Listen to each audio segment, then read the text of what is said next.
삶이라는 문제. 부조리. 삶은 살만한 가치가 있는가?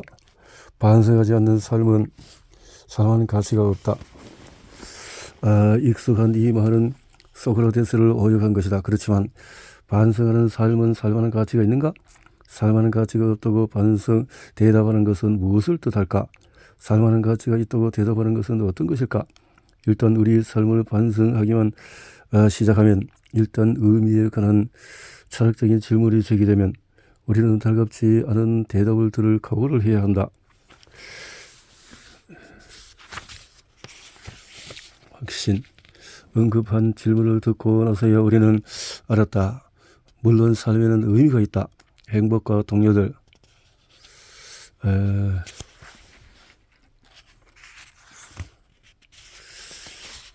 카사블랑카에서 삶은 싸우려다. 현실은 나의 가장 좋은 환상들에 결코 부응하지 못하는 것 같다.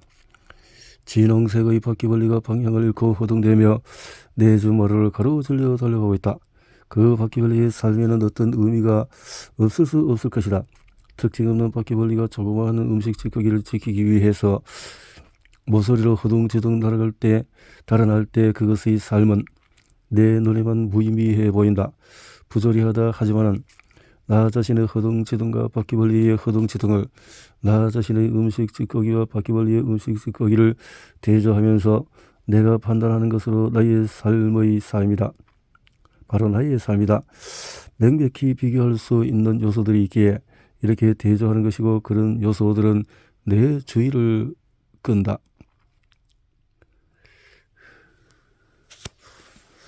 부조리는 불시에 뒤로 꺾인 손톱만큼 아프지는 않지만 그 손톱과 어느 정도는 유사하게 견딜 수 없을 만큼 아프다.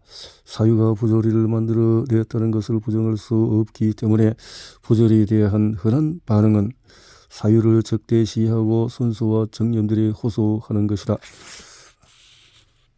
만일 부조리가 단지 철학자가 떠드는 소리, 단순한 관념에 불과하다면 그것은 플라톤에서부터 비슈겐슈타인에 이르기까지 사상가들을 괴롭혀왔던 많은 인상적인 단죄들보다도 더 우리의 관심을 받을 만한 가치는 없을 것이다. 하지만 비록 사유에서 만들어지긴 했지만 부조리는 자기 자신을 관념으로서 담고 있지 않을 것이다. 부조리는 우리의 일상성에 해독을 끼치고 우리의 모든 경험에 절망의 기미를 준다. 사르트르는 이것을 구트라고 부른다.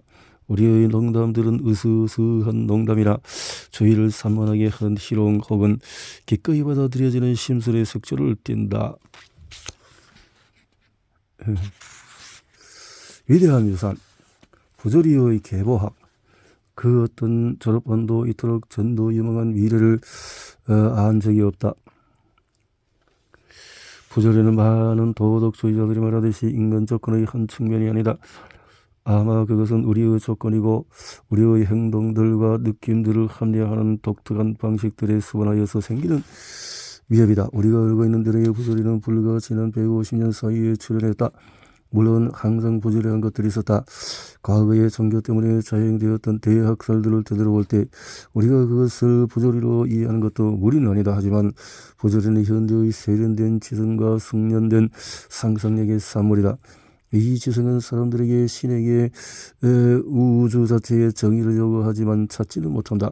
부조리는 모든 것을 문제시하고 회의론을 건강한 지식의 표지로 이해하고 냉소주의를 지혜와 세속성의 등가물로 이해하는 도도한 반항 정신을 필요로 한다.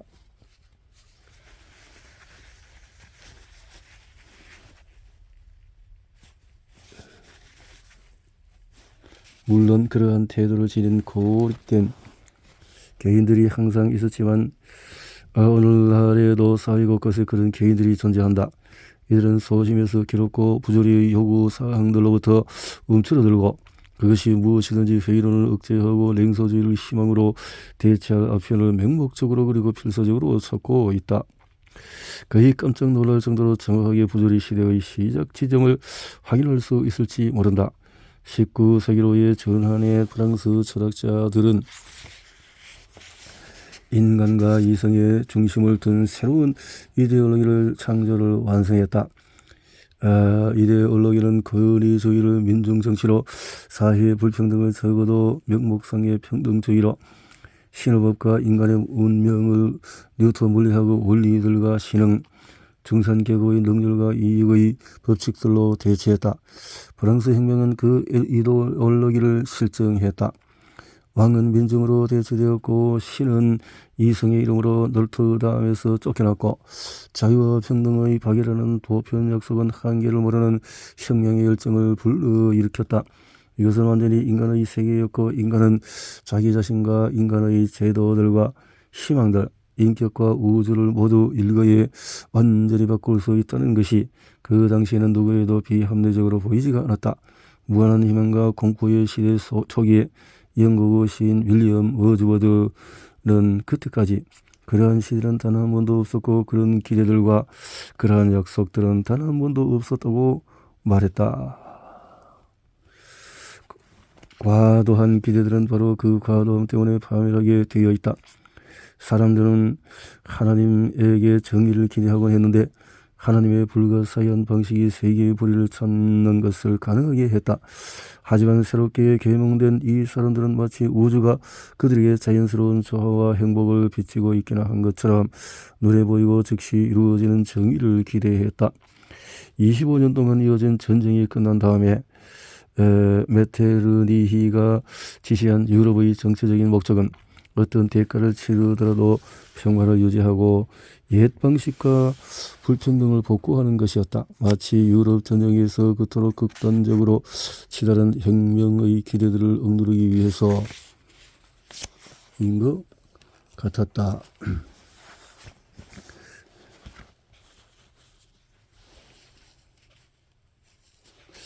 이것은 반동의 시기였는데 이 시기에 프랑스 민중과 독일의 공국들 이탈리아, 스페인, 오스트리아, 프러시아는 새롭게 자극받은 그들의 욕망들과 희망들이 옛 현실에 의해서 검열당하고 억압받고 있음을 깨달았다.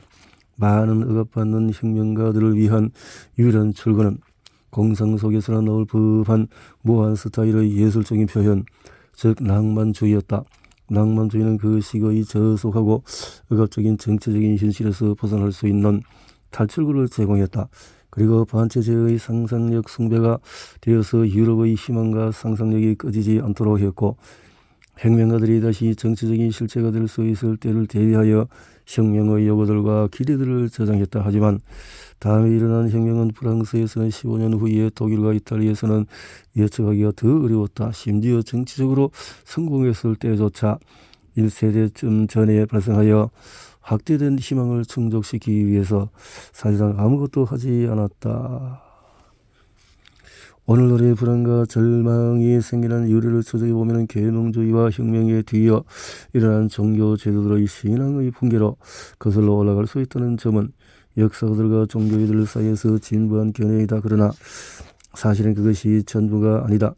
우리가 부조리성을 느끼는 것은 신의 은총에 대한 믿음의 상실 때문만은 아니다. 동시에 인간의 정의와 인간의 노력이 갖는 잠재력에 대한 믿음이 엄청나게 커졌다는 점 때문이기도 하다. 우리는 종교의 상실을 한탄할지 모른다. 하지만 종교를 대체한 우리의 자신감이 커져서 종교의 상실을 보상해 주는 것을 유감스러워하는 것은 비인간적이라고 할 수 없어도 어렵다. 부조리는 종교 상실이 아니라 휴머니즘의 정진 때문에 생겨났다. 우리가 우리 자신에 대해서 더 많이 생각할수록 우리의 리얼리티에 대해서는 덜 생각하게 된다. 다른 그 누구의 탓도 아니다. 19세기 유럽에서 부풀었다가 꺾인 기대에 미국 자체에서 생겨난 꿈이 더해졌다. 상세히 말하면 무한한 욕망과 야망, 끊임없는 불만족이 끝없는 진보를 자극했다. 가장 먼저 자유, 그 다음에 개척자들, 그 다음에 힘, 세계, 하늘, 손이었다. 우리는 모든 것을 기대하고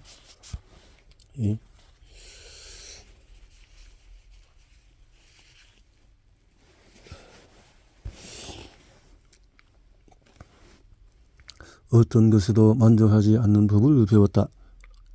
몇 분 안에 음식을 해동해서 저녁으로 먹을 수 있는 세계에서 자라면서 우리는 하룻밤 사이에 혁명이 일어나고 몇 주일 사이에 인간의 본성 자체가 바뀌기를 기대하는 법을 배웠다. 지난 10년 동안 겪은 실망은 프랑스 혁명과 그 영향 앞에서 무색해지지만 그 현상학과 형이상학은 동일하다. 꿈이 무너짐에 따라서 우리는 새로운 반동, 새로운 냉소주의, 새로운 낭만주의의 흐름 속에 있음을 깨닫는다.